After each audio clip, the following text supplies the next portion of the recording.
This week, we're matching the hatch as we spoonfish the forest of the upper Pit River arm of Shasta Lake in early fall with Mark Lassagne, editor of Bass Angler magazine, and pro bass angler Russ Meyer.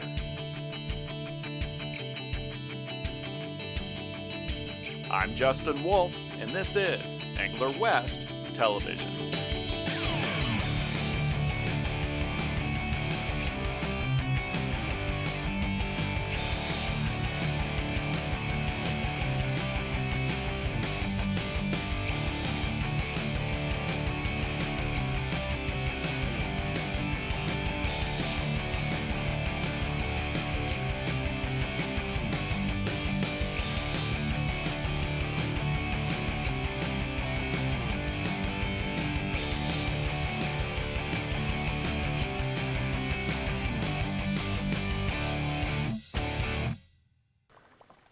Well, if I don't get a bite in the next 3 or 4 minutes, the spoon is coming out.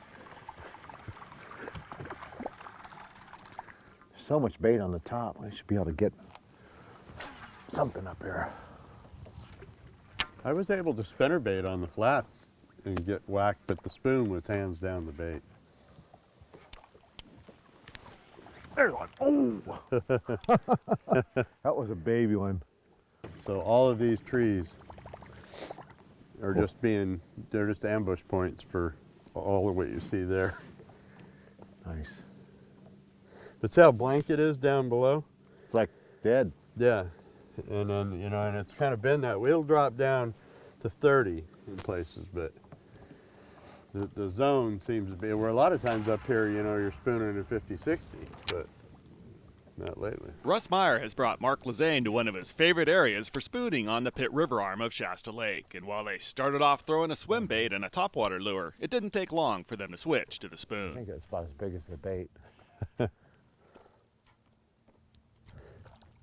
As long as you're going toward the tree, it's fine to pitch into the tree. And it'll kind of flutter down. Yeah, as the boat's drifting in,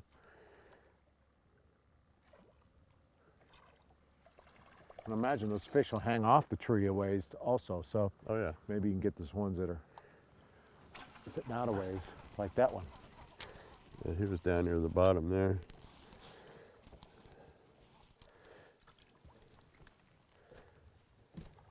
There's a lot of bait in here, so there's just so many fish in here that the bigger fish are just laying back, and you just got to try either an isolated tree that doesn't have as many fish on it, and you got one big one, or you'll have 10,000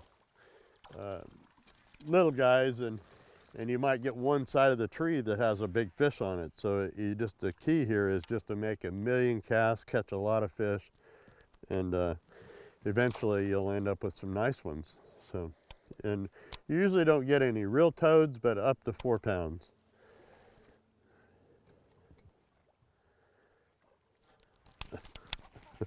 But there's a lot of them.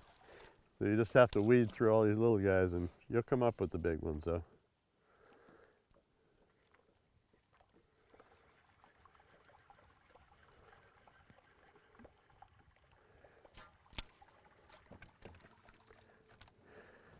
But what's nice about this though is, you can take anybody up here, kids, wives, newcomers.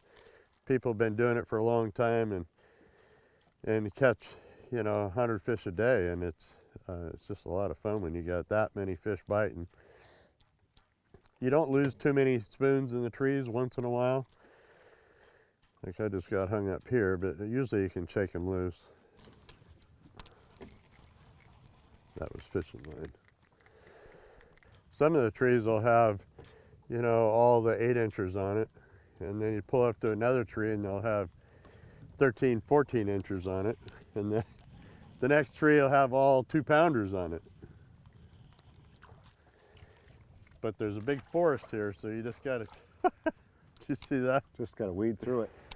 Yeah, I dropped that one and the spoon hit the water, and there must have been one chasing the other one, and he flew out of the water after it.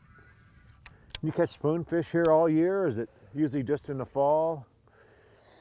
Can you catch them in the springtime too? And Yeah, it's pretty much around the clock up here.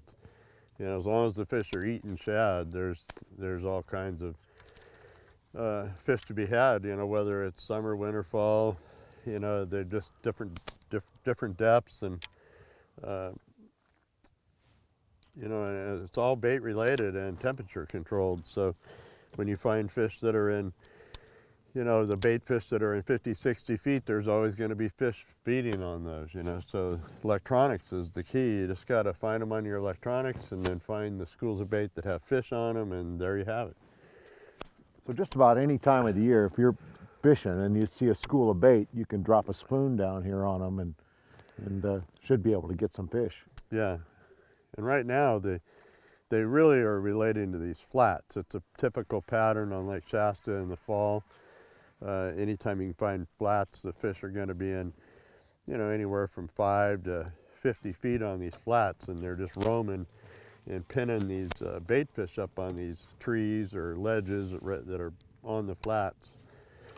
And sometimes they'll rush them right up to the shoreline, I mean, inches of water. And that's when your topwater and all that really pays off. But right now I'm looking at the graph, and the fish are all up in the top 10 feet, where the other day they were down more like 20, 25. There's still some fish down there in 25, but So the graph is the whole key, is just to figure out where the fish are and get your spoon down there, right down below the bait, right in between the fish. And yeah, it's just on fire with fish.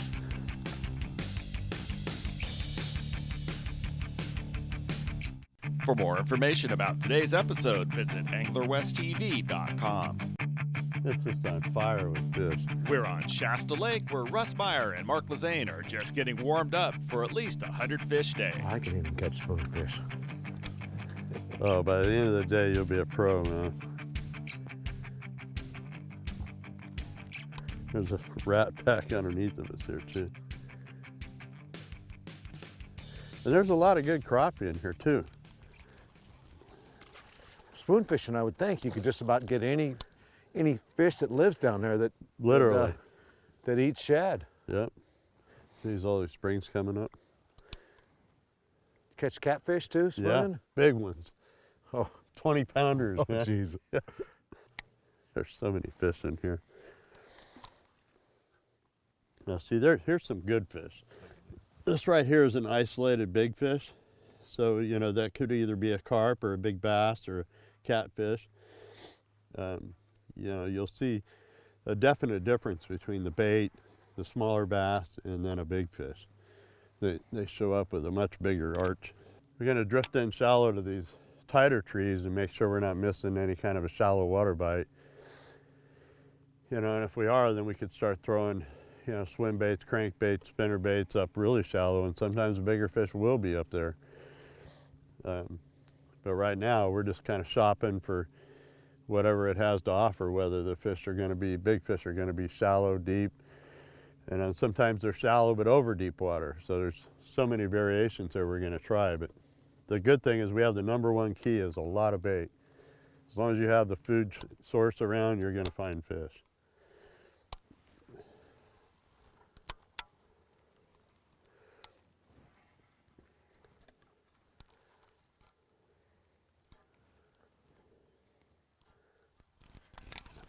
Oh, that was a decent fish.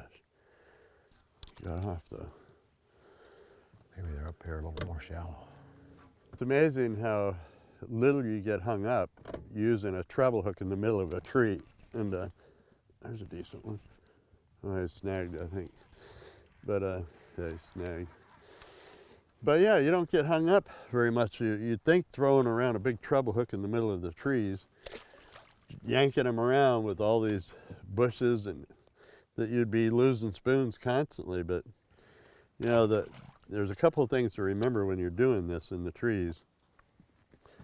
That if your bait stops, and You want to wait till it see if it's swimming first. there's something swimming here. It's decent. Look at that, Yeah. getting better. But when they're, you definitely do not want to yank if the thing isn't moving, because you're just going to bury the hooks right in the middle of a tree. But if you just take your time and shake it loose, it'll come out every time. If you bury the hooks in the tree, you're going to lose that bait. This guy, He wanted it. yeah, he did. Man, these fish fight. Yeah, they do. Little teeny one he's pulling. I know.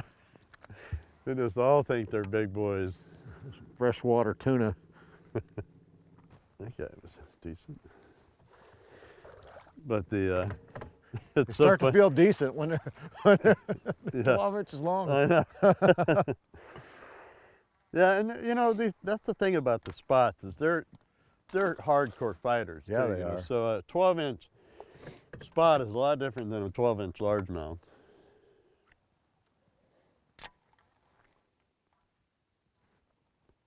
You catch many largemouth doing this? Yeah, yeah, definitely. When Goes you're right around next to them. the trees and on the flats where the largemouth usually are. The largemouth are making a really big comeback on this lake right now, and the smallmouth. Well, I know that some people planted largemouth here a few times. Well, it's, you know, my opinion of it is it's all, well, it has to do with the entire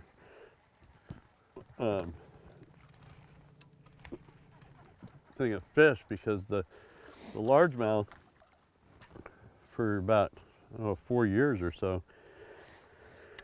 you know, we had those drought years, and all their beds were just high and dry. Every April, May, June, you know, the lake would drop down 40, 50 feet, and you'd have no spawners. Everything was dry.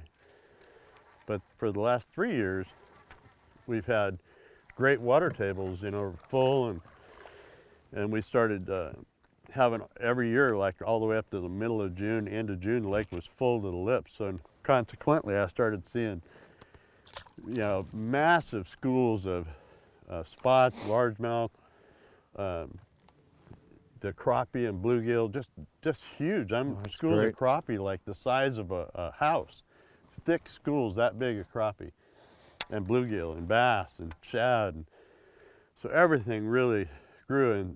And when I'm fishing for salmon, I talked to guys that used to fish salmon years ago on the lake, and they said, oh, they used to always be 8 pounds. And I remember spooning for bass 20 years ago and catching 8-pound, 9-pound salmon. And they said, well, we haven't seen that in years. And I could drive around on a bass boat, wide open or 3/4 of throttle, into a cove, pre-fishing, looking for bait balls, you know, and just drive in and drive out.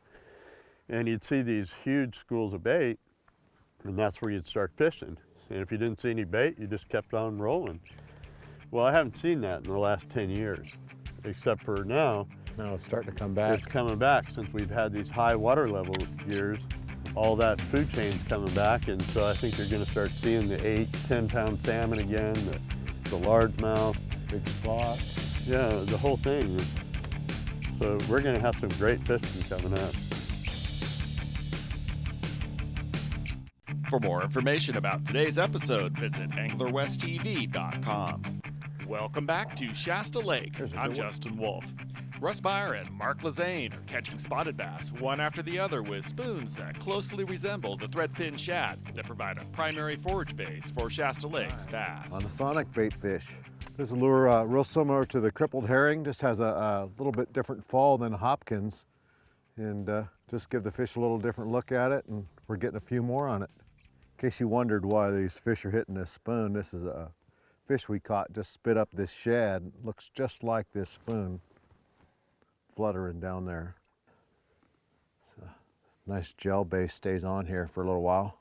You know, there's flats all over Lake Shasta everywhere. So how do you pick out a good flat from a not so good flat? Well, the primary reason I like this flat and the other ones is you have the main creek channel is very close by. It runs right up and down near the outer edge of these trees. So you've got a 50, 60 foot creek channel, and immediately pops up into 20 feet or less up on this flat. And you got targets, but the fish, they can quickly hurry up and go back down to that 50, 60 feet if they choose to do so. And that's really what makes a good flat, is just having great access to deep water and a lot of cover up on the flat. Oh, nice one. Yeah, decent. Boy, he was in the first, he was not all that big, but decent though. But he was in the first foot, ate it like a spinnerbait. Whoa, a little heavier than I thought. He's been eating some shad. He wasn't getting off.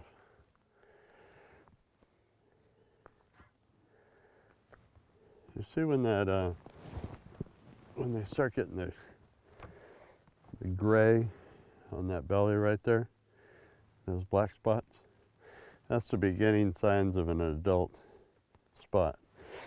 He's a little short for an adult. Usually they're bigger than that, but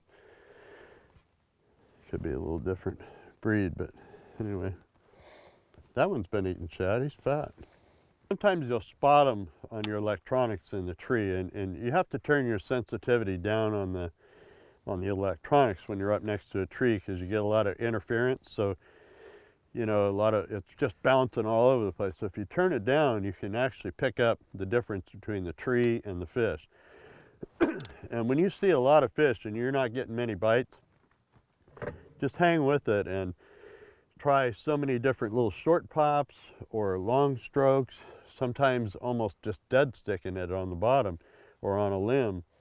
But once you get a couple of fish to eat and they go crazy down there, you will ignite the whole school. And pretty soon, what started off to be really slow, it's one fish after another. Okay. Yeah. Look at that. It's a big shad too. Talk about a mouthful. Poor guy. Too bad we didn't catch him in time. Yeah. Yeah, this little baby crappie is down there eating shad, and he just happened to get one that couldn't quite fit in his mouth. Yeah, Got stuck. Overkill there. Well, in the past few years, we've had this great spawn with crappie. So we see crappie that size, you know, in monstrous schools, like the size of a house, really tight schools of crappie that may be silver dollar size, maybe a little bigger. So I know in the future we're going to have a mega year of crappie. I mean, this lake's got great crappie in it anyway, but we have a lot of great crappie fishing to come. For more information about today's episode, visit anglerwesttv.com. Welcome back to the Pit River arm of Shasta Lake. I'm Justin Wolf. Russ Meyer and Mark Lassagne have been pounding trees with spoons with good success, but now they've decided to make a run farther upstream, all the way to where the Pit River flows into the lake. There's bait down there, it looks like, on the bottom. At times, this transition zone will hold larger fish, but it doesn't seem to be the case today. Not the size we were after, but there's fish down there. Water got down to 17 foot right there. So, after a few more casts, Russ and Mark return to the forest of submerged trees, where the bryozoa thrive. These colonies of tiny invertebrates with an extremely complex life cycle are often mistaken for frog eggs, but they're actually filter-feeding organisms that thrive in nutrient-rich waters, along with the bass. Not big, but he's decent. He's a fighter, though. Oh, Look at all the shad. Oh, they got some shad layers. These guys are spitting up some shad. That's why he's so strong. He's had a lot of protein. Yeah. He's just fat. Nice. Decent little fish. Fat. I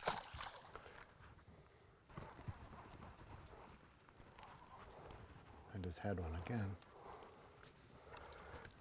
But There it is. that fish that he caught was definitely chumming.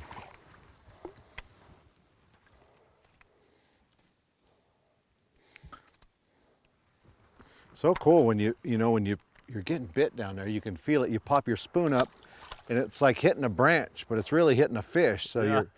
you're pulling it up and it goes bump, bump, and you just keep working it, and then 3 or 4 times, and then all of a sudden now you got a fish on.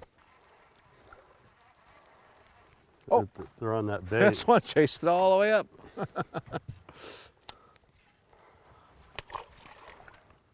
Yeah, right in hit through here. There's a big ball of bait there.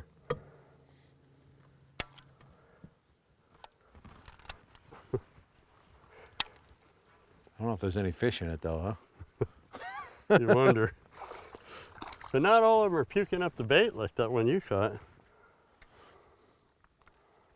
Oh, that's because that one is so big.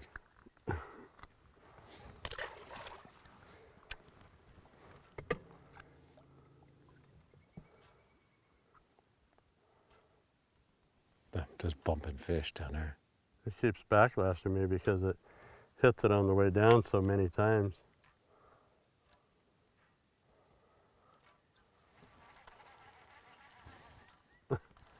There he is.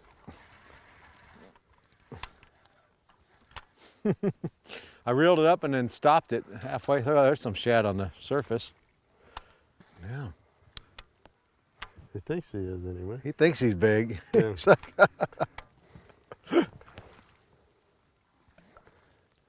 That's what I like. When you can catch them like that while you're looking for a big fish, it makes it... That's nice. 14 inches. Yeah. There he is. Like fishing in a barrel full of fish. Oh, and on the spoon. Nice. Nice. Yeah. Oh, this one's spitting out crawfish.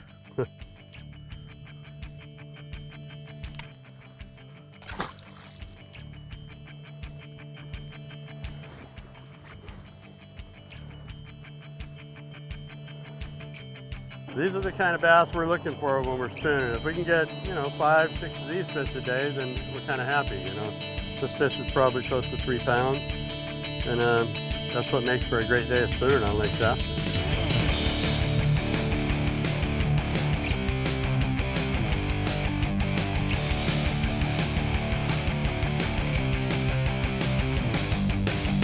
Thanks for watching today's episode of Angler West TV.